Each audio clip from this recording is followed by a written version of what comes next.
దేవుని నామములో అందరికీ వందనాలు. మరుగున పడిన మిషనరీస్లో భాగంగా ఈరోజు క్యాథరిన్ బూత్ గురించి మరికొన్ని విషయాలు విందాం. ఈమె 1829 సంవత్సరం జనవరి 17వ తారీఖున డైర్బీషైర్ యాష్బోర్న్ అనే పట్టణంలో జన్మించింది. అలాగే ఈమె మరణం 1890 సంవత్సరం అక్టోబర్ 4వ తారీఖున జరిగినది. క్యాథరిన్ మంఫోర్డ్ బూత్ వాహనాలను తయారు చేసే జాన్ మంఫోర్డ్ యొక్క కుమార్తె. ఈమె తండ్రి మెథడిస్ట్ సంఘంలో బోధిస్తూ ఉండేవారు. ఆత్మీయతల గురించిన కఠినమైన క్రమశిక్షణతో పెంచబడిన క్యాథరిన్ 5 సంవత్సరముల వయసులోనే బైబిల్ను గట్టిగా చదివి వినిపించేది. 12 సంవత్సరాల వయసు రాకముందే 8 సార్లు పరిశుద్ధ బైబిల్ గ్రంథాన్ని చదవటం పూర్తి చేశారు. ఈమె యవ్వన వయసులో ఉన్నప్పుడు ఆమె వెన్నెముకలో వంపు కలిగిట మరియు ప్రారంభ దశలో ఉన్న క్షయ వ్యాధులతో బాధపడ్డారు. అందువలన అనేక మాసములు ఆమె పడక మీదనే విశ్రాంతి తీసుకుంటూ గడపవలసి వచ్చింది. అయితే ఆమె చార్లెస్ ఫిన్నీ మరియు జాన్ వెస్లీ యొక్క రచనలను చదువుటలో ఆ సమయాన్ని వినియోగించుకున్నారు. సామాజిక సమస్యల పట్ల చింత కలిగి ఉన్న క్యాథరిన్ మద్యపానం వలన కలిగే అనర్థాలను గురించి వ్యాసాలు రాసేవారు. బాల్యము నుండి ఎంతో దయార్థ హృదయరాలుగా జీవించింది. అంతేకాకుండా గుర్రాలను, జంతువులను ప్రేమించేది. కుట్టు పని కూడా చేసేది. ఇతరుల తప్పులను సరిచేస్తూ వచ్చేది. ఆ సమయంలోనే ఆమె తన స్వంత రక్షణ గురించి మరియు పరిచర్య గురించి, తనకున్న పిలుపు గురించి నిశ్చయత పొందుకున్నారు. 1855 సంవత్సరంలో ఆమెకు విలియం బూత్తో వివాహం జరగగా అతనికి అంకిత భావమున్న సహాయరాలుగా ఆమె మారారు.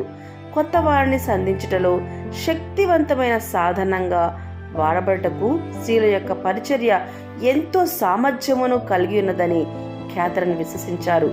సువార్త ప్రకటించుటకు స్త్రీలకు కూడా అధికారం ఉన్నదని ఆమెకు నిశ్చిత కలగక 1860వ సంవత్సరంలో ఆమె బోధించడం ప్రారంభించారు.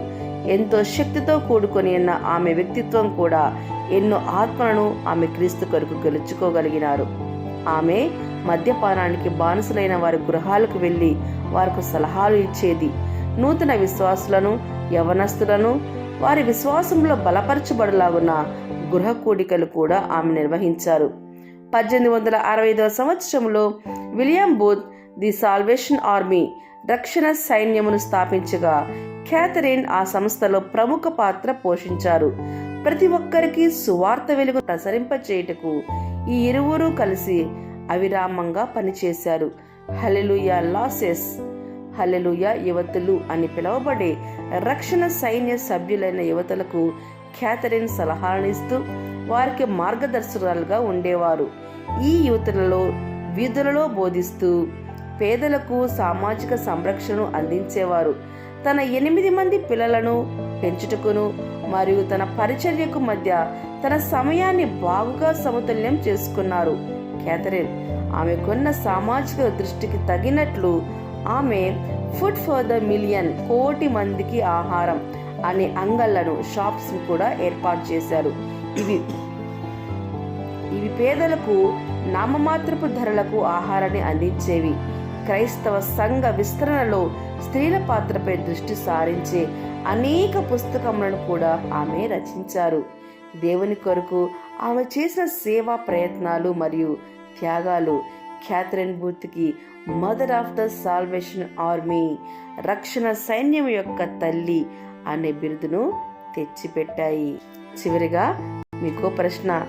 ప్రియమైన వారలారా, మీరు బైబిల్ గ్రంథమును ఎన్నిసార్లు చదవడం పూర్తి చేశారు? ప్రార్థన.